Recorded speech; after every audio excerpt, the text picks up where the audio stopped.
지난주에는 제가 필리핀에 선교지에 좀 방문하는 관계로 말씀을 전환하지 못했었습니다. 그래도 이제 작년에는 제가 선교지를 가보질 못했었는데 올해 또 가보니까 또 나름대로 선교지에 특별히 그 가난한 사람들이 많이 모여 있는 동네였는데 그곳에서 복음을 증거하시고 또 복음을 받아서 그 복음을 자신의 것으로 수용하고 또 말씀을 또 찬양을 또 예배를 드리는 또 우리 현지인들을 볼 수 있는 기회가 되었었습니다. 여하튼 오늘 말씀 다시 한번 보시면 오늘 이제 첫 번째 부분에서 이제 70인이 돌아와서 보고하는 내용으로 이제 17절에서 20절까지 말씀이 나오고요. 21절, 24절에서는 예수께서 하시는 감사의 기도, 또 제자들에게 하시는 축복의 선언, 복선언 이렇게 이제 말할 수 있겠습니다. 먼저 70인이 돌아오는 내용을 살펴보면 70인이 돌아와 매우 기뻐합니다. 그래서 중요한 구절은 기쁨이라고 말할 수 있습니다. 왜냐하면 이 기쁨이 예수님이 바라보시는 기쁨과 조금 다르기 때문에 그렇습니다. 물론 이 제자들의 70인 제자들의 기쁨이 틀린 건 아닙니다. 잘못되었다는 그런 표현은 아닌데 기본적으로 70인이 기뻐하는 내용을 보시면 주의 이름이면 귀신들도 우리에게 항복합디다 라고 하는 흥분된 어떤 그런 보고를 말하고 있기 때문에 그렇습니다. 9장에서는 12사도가 이미 흥분된 보고를 한 바 있습니다. 말씀에 따라 나아갔더니 놀라운 기적이 나타나더라 하는 겁니다. 오늘 10장에서는 70인 제자, 70인 전도자, 70인의 사역자라고 말할 수 있겠죠. 이 70인이 이제 흥분된 보고를 이제 이렇게 아주 뜨거운 보고를 하고 있는 모습을 보게 됩니다. 우리 성도님들도 나름대로 사역의 현장을 가지고 계실 수 있습니다. 그게 자기 자신일 수도 있죠. 자기 개인의 역사를 통해서 보건데, 혹은 자신이 섬기고 출석했던 교회일 수도 있습니다. 여기 이제 흥분된 보고를 할 만한 사역 현장이 있을 수 있습니다. 때로는 군인으로서 우리가 군 선교 현장을 말할 수도 있고, 직장인으로서 직장인 선교 현장을 말할 수도 있습니다. 우리가 전문 사역자는 아니지만 학교를 다닐 때에 학교에서 복음을 증거해서 주변에 우리 친구들이 예수 믿는데 나오는 것을 경험한 바가 있다면, 학교 앞 전도를 했다면, 혹은 아파트 전도를 했다면, 혹은 우리들이 국수 사역을 하든 여러 가지 사역들을 통해서 우리들이 나름대로 우리 일상에 하나님이 우리들에게 사역에 놀라운 결과들을 주신 일들이 한때나마 있었다라고 한다면 그때 이제 우리들은 큰 기쁨을 얻을 수 있었을 것입니다. 거기서 나오는 기쁨이 있습니다. 학원 선교를 하든 직장 선교를 하든 길거리 전도를 하든 어떤 사역의 열매들을 맺혀지는 것, 그러니까 누군가가 예수를 믿겠다고 증언한다든지 고백한다든지 때로는 우리 교회를 출석한다든지 혹은 우리의 기도 모임에 나온다든지 하는 일들, 이제 그런 일들이 있으면 정말 우리가 흥분되지 않겠습니까? 개인적 차원에서 기도의 응답을 받았다, 이거 흥분될 만한 일이죠. 기도하고 소망하는 바대로 때로는 하나님이 우리들에게 어떤 특별한 은혜를 주셔서 미래에 일어날 일들에 대해 예고하는, 또 예시하는, 계시하는 그런 것들이 있을 수도 있습니다. 다른 사람들은 보지 못했는데 나만 특별히 본다든지, 나만 특별히 어떤 그런 귀신 쫓는 혹은 능력을 나타내는 그런 역사를 나타낸다든지 그런 일들이 있을 때 얼마나 기쁘겠어요. 나름대로 기쁨이 충만해질 수 있겠죠. 사실 70인의 사역의 결과를 우리가 다시 한번 살펴보면 이제 2주 전에 봤던 말씀이죠. 예수께서 어느 동네에 들어가든지 평안하라 라고 외치라고 얘기를 해요. 그리고 그 평안을 받아들인 집이 있습니다. 그래서 그 집에 들어가서 열심으로 그 동네를 위해 사역하라는 거예요. 근데 어떤 집은, 어떤 동네, 모든 동네가 다 이 전도자들을 환영하지 않습니다. 근데 어떤 동네에 가면 안 받아줘요. 그러면 아예 그 동네에 들어가지도 못해요. 자, 그러면 70인의 사역의 결과는 뭘까요? 우리가 오늘 우리 시대로 말하면 제자들이 일단 목표로 삼은 어떤 사람이에요. 기도해준 기도 대상자예요. 내가 다음에 어디로 가서 우리로 말하면 어느 아파트에 들어가서 몇 동 앞에서 그 동 사람 누구를 놓고 기도해야지 라고 하는 거예요.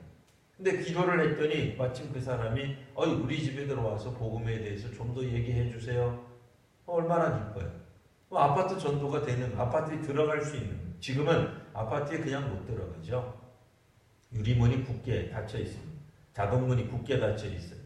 자동문을 열 수 있는 이 열쇠는 현지 주민만 갖고 있어요. 우리는 없어요. 아파트 안에 들어갈래? 들어갈 수조차 없어요. 근데 그 어떤 사람이 그 동네에서 문을 열어주는 거죠. 그 주민이 복음을 이제 받아들이겠다라고 하고 전도자들을 기꺼이 받아들여주면 우리들이 그 집을 거점으로 적어도 그 아파트 한 동은 돌아다니면서 전도할 수 있다. 뭐라는 이제 어떤 그런 이야기를 해볼 수 있습니다. 그러니까 그 집 거주자들이 평안을 받아들이는, 그러니까 전도자들이 말하는 평안, 70인이 말했던 평안, 2명씩 짝져서 다녔습니다만 그 평안을 받아들이면 갑자기 그 동네에 복음 전파의 역사가 나타나는 놀라운 열매들이 맺혀지게 되는 거예요. 근데 그 집 어떤 사람이 안 받아주기 시작하면 그 평안의 자녀가 아니에요. 평안을 거절해요. 그러면 그 집을 기반으로 복음을 그 동네에서는 전할 수 없게 되는 거죠. 우리가 기본적으로 아파트 전도는 물론 다 아시는 바와 같이 아파트를 전도하는 건 아니죠. 아파트에 사는 주민들을 대상으로 복음을 전하는 것입니다.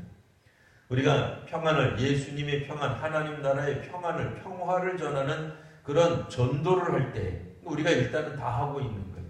듣든지 안 듣든지 하고 있는 거예요. 복음을 증거하고 있을 때 사역의 결과는 누구에게서 나타나느냐? 물론 우리도 준비를 많이 해야 되겠습니다만 전도자의 태도나 전도자의 기도의 많고 적음의 유무와 관계없이 누구에 따라서 사역의 결과가 맺어지느냐? 복음을 받아들이는 사람, 그 동네 사람에 따라서 복음이 때로는 열매를 맺을 수도 있고 열매를 많이 맺지 못할 수도 있게 되는 거예요. 물론 복음 증거자도 열심히 잘해야 됩니다. 아무런 어떤 준비도 없이 생각도 없이 헌신하려는 마음도 없이 열정도 없이 복음을 증거해서야 되겠습니까? 혹은 예수님을 잘 알지도 못하면서 여러 또 성경에 나와 있는 것처럼 성령을 돈으로 주고 살려고 한다든지 그런 마음으로 전도했어야 되겠습니까? 예수님을 확실히 알고 하나님 나라에 대한 복음을 분명히 알고 그 복음을 전해야 될 것입니다. 자기도 구원받은 확신이 하나님으로부터 받은 은혜가 분명히 있어야 될 것입니다. 그렇지 않으면 자기와 유사한 그리스도인을 양산하게 될 겁니다. 이를테면 정초가 되면 토종 비결을 본다든지 아니면 점을 본다든지 주일 성소에 대한 개념도 없다든지 그런 어떤 그리스도인을 양산해서는 안 되잖아요. 물론 처음 믿는 사람들이 우리 오래 믿은 사람과 같은 동일한 믿음의 그런 어떤 형태를 보이기는 어렵겠으나 적어도 믿음의 사람들이 질문한다면, 믿기 시작한 사람들이 질문한다면 그 질문에 답은 해줄 수 있어야 되잖아요.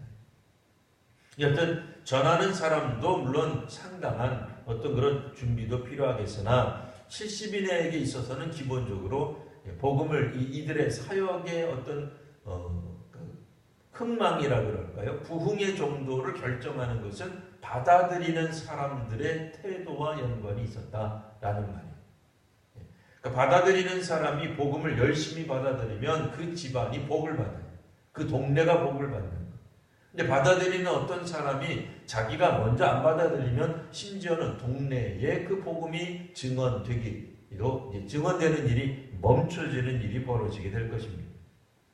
여하튼 이제 70인이 돌아와서 이제 기쁨으로 자신들의 사역의 결과에 대해서 보고를 합니다. 17절 주의 이름이면 귀신들도 우리들에게 항복하더이다. 신나는 일이죠. 놀라운 경험입니다. 이거 얼마나 즐거운 경험이겠습니까? 근데 이제 그때 이제 주께서 말씀하시기를 나는 하늘에서 사탄이 하늘로부터 번개같이 떨어지는 것을 보았다라고 말씀을 하신 겁니다.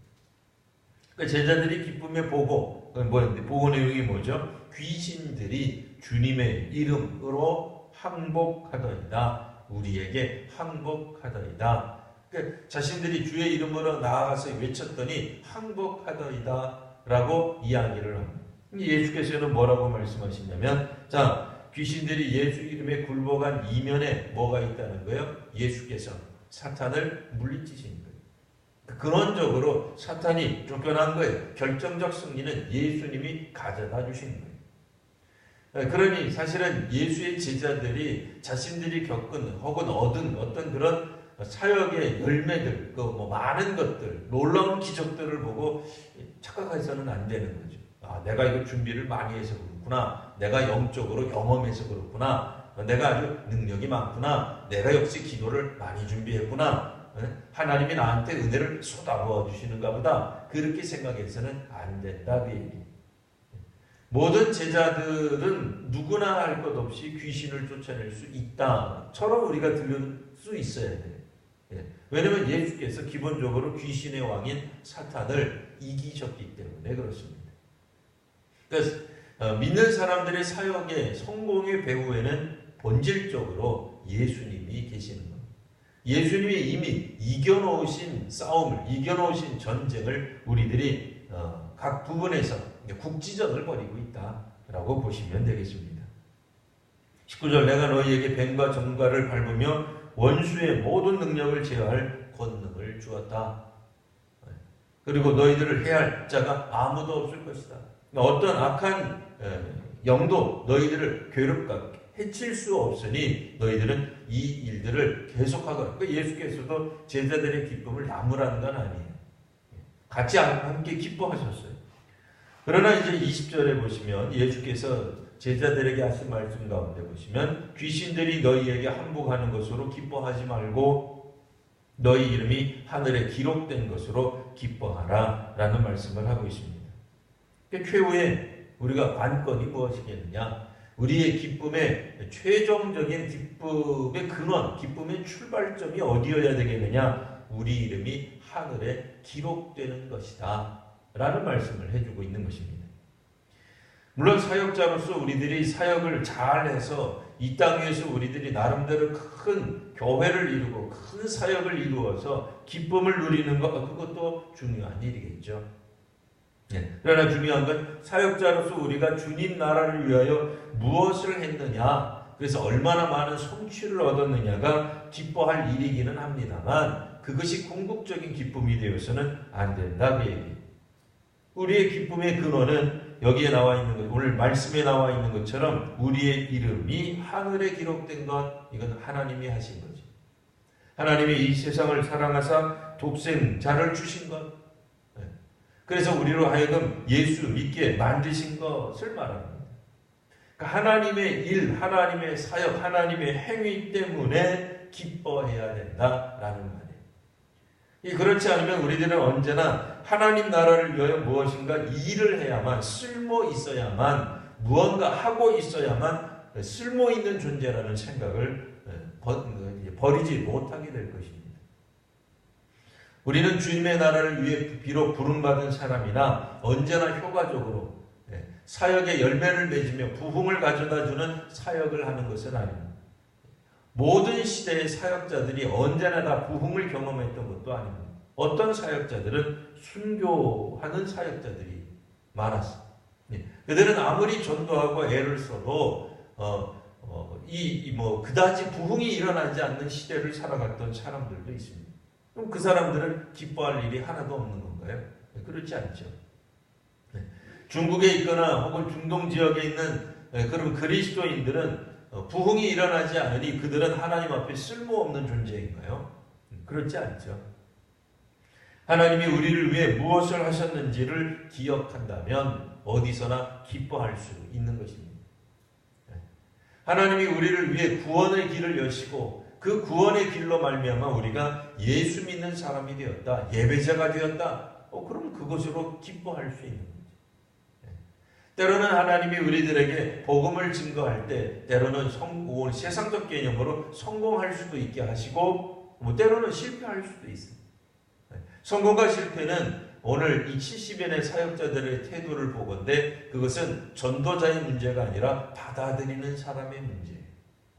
받아들이는 사람들이 잘 받아들이기 시작하면 사역에 놀라운 일들이 일어나게 될 것입니다. 물론 귀신들은 쫓겨날 거예요. 귀신들은 받고 안 받고가 아니니까요. 그러나 사람들이 받고 그래서 우리의 교회가 성장하고 이런 일들에 대해서는 그들이 받는 사람들의 문제. 많이 받지 않는다면, 그들이 평안의 복음을 받지 않는다면 그들에게는 하나님의 심판이 임할 것이다 라고 하는 게 예수께서 70인 제자들에게 가르쳐 주신 말씀이잖아요.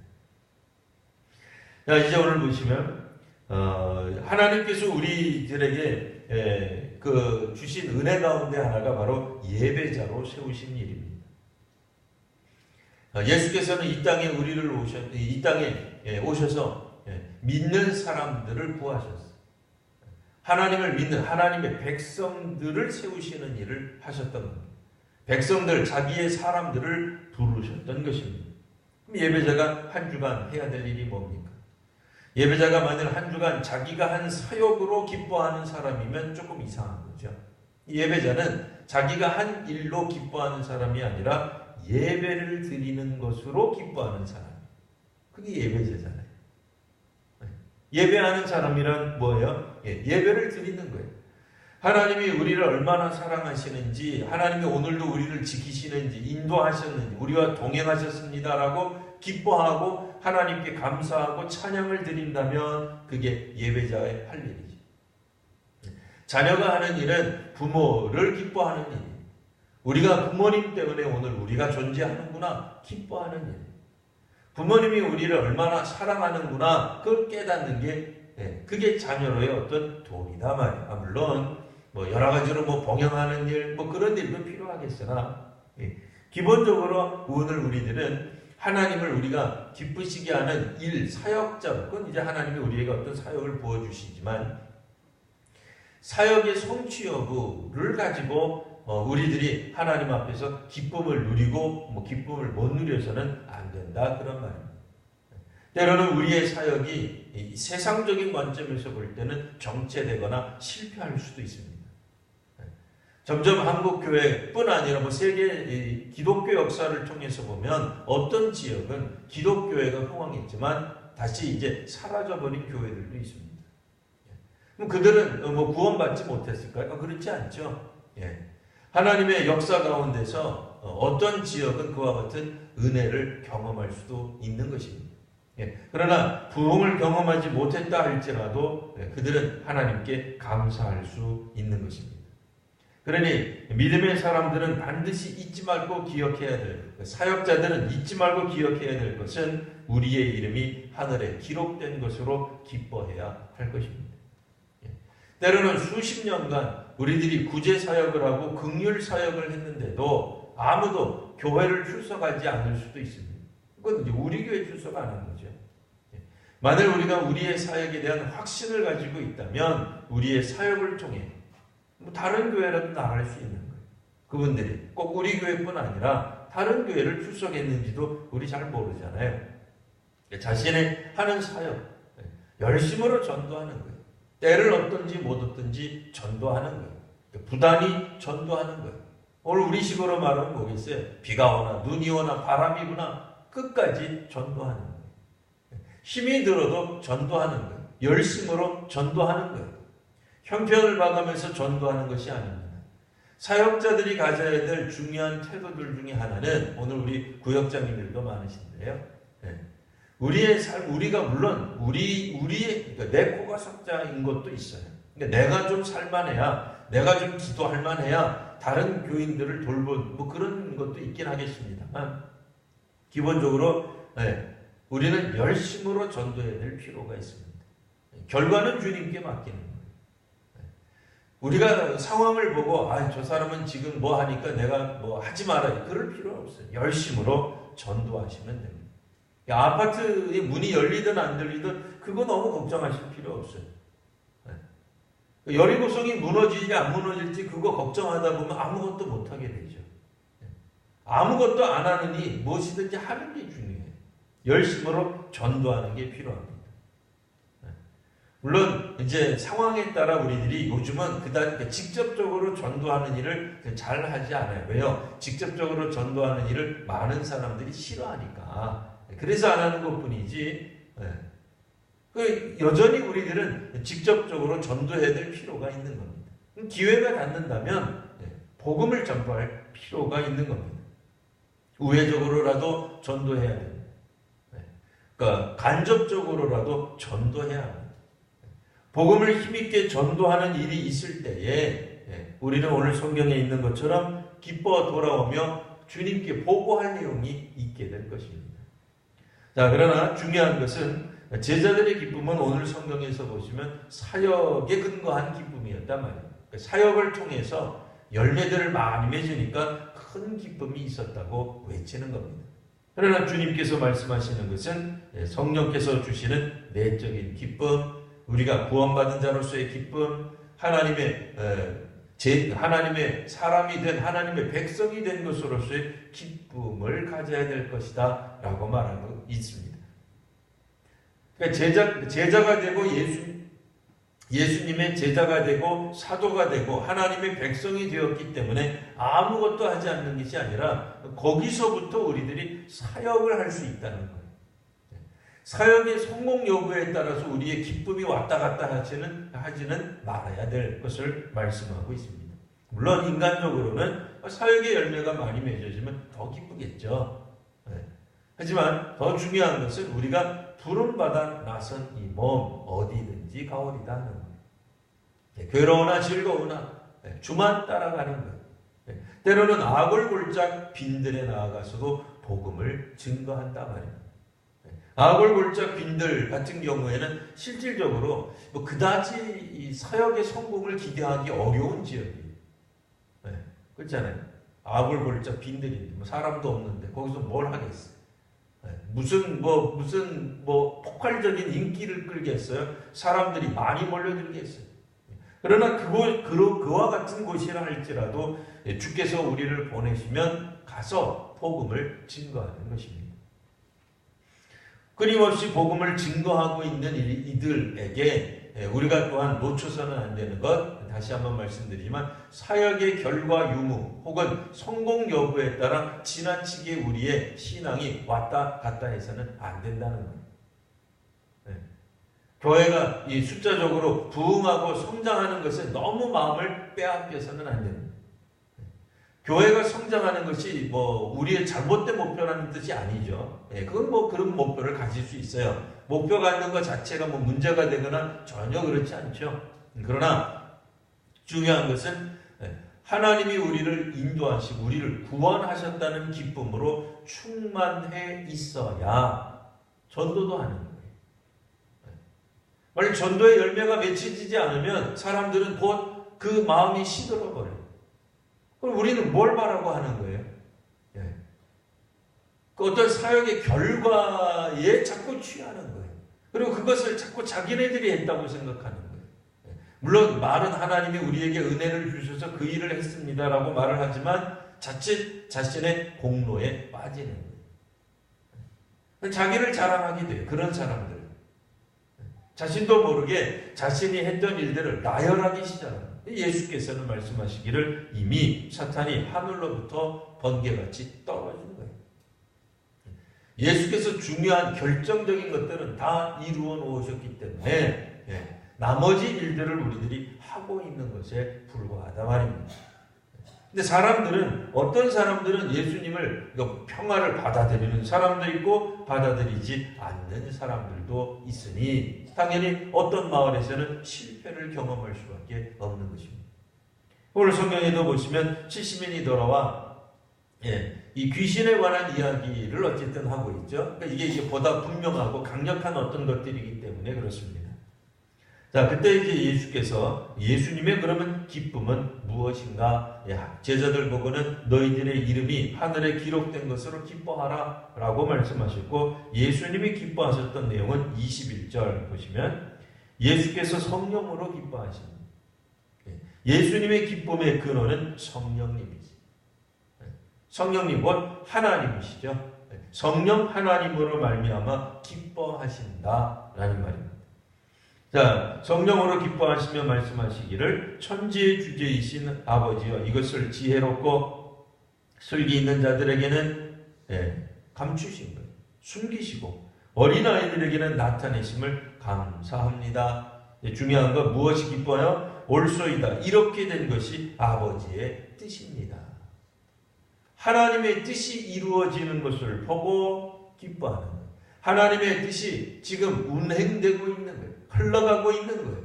그것을 보고 기뻐하는 거예요. 놀랍게도 그 내용은 사뭇 충격적입니다. 지혜롭고 슬기 있는 사람들, 당시에 철학자들 같은 사람들이 지혜 있다고 말하겠죠. 유대 랍비 같은 사람들이겠죠. 바리새인 같은 사람들이겠죠. 대제사장 같은 사람들이겠죠. 그런 사람들에게는 하나님의 뜻이 오히려 숨겨지고 어린 아이들에게는 나타내 주셨습니다. 어린아이 뭐야? 어른의 지도가 없이는 깨닫지 못하는 미약한 사람, 미약한 존재. 성령의 지도하심, 성령의 인도하심, 능력을 끌어주는 어떤 보호자, 지도자, 인도자가 없이는 이 사실을 이해할 수가 없어요. 초등학교 들어가서 산수를 배우고 국어를 배우고 역사를 배워야만 겨우 깨달음이 있는 사람들, 아직 무지한 사람, 잘 모르는 사람들에게는 오히려 주께서는 이 사실을 밝혀주십니다. 왜? 하나님의 뜻. 그러니까 예수를 통한 하나님 나라의 선포에 관한 이야기. 근데 이와 같은 것들이 어찌된 일인지 지혜롭고 슬기로운 자에게는 하나님이 숨기셨어요. 그들에게는 주님의 전도가 오히려 거부당했어요. 세례 요한의 전도가 거부당했어요. 그런데도 기뻐하였다라는 거예요. 우리가 생각하기에는 그러니까 자꾸 그런 오해를 하는 거예요. 어떤 오해를 해요? 한 영혼이 귀한데 그 영혼에게 복음을 증거하지 못했는데 안타깝잖아요. 그걸 자꾸 착각하시면 안 돼요. 그걸 우리가 좌지우지하지 하는 게 아니에요. 오히려 주의 뜻이 드러나고 숨기시기도, 하나님은 숨기시기도 하고 또한 나타내기도 하시는 거예요. 주의 뜻이 어떤 사람들에게는 빛이 비춰지기도 하고 어떤 자들에게는 막히기도 하는 거예요. 그러니까 계시의 주관자 되시는 분이 누구세요? 결정하시는 분은 곧 하나님이시다라는 말이에요.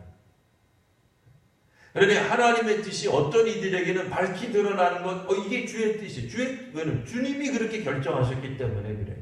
오늘 성경에 나와 있잖아요. 슬기 있는 자에게는 숨기시고 어린아이들에게는 나타내심을 하나님이 하시는 거예요. 감사합니다. 옳습니다. 이렇게 된 것이 아버지의 뜻입니다. 하나님의 뜻이 이루어지고 관철되고 일어나는 일을 보고 오히려 예수께서는 성령을 통하여서 기뻐하셨다라는 말입니다. 우리의 사역을 통해서 기쁨이 물론 우리 사람들이기 때문에 왔다 갔다 할 수 있어요.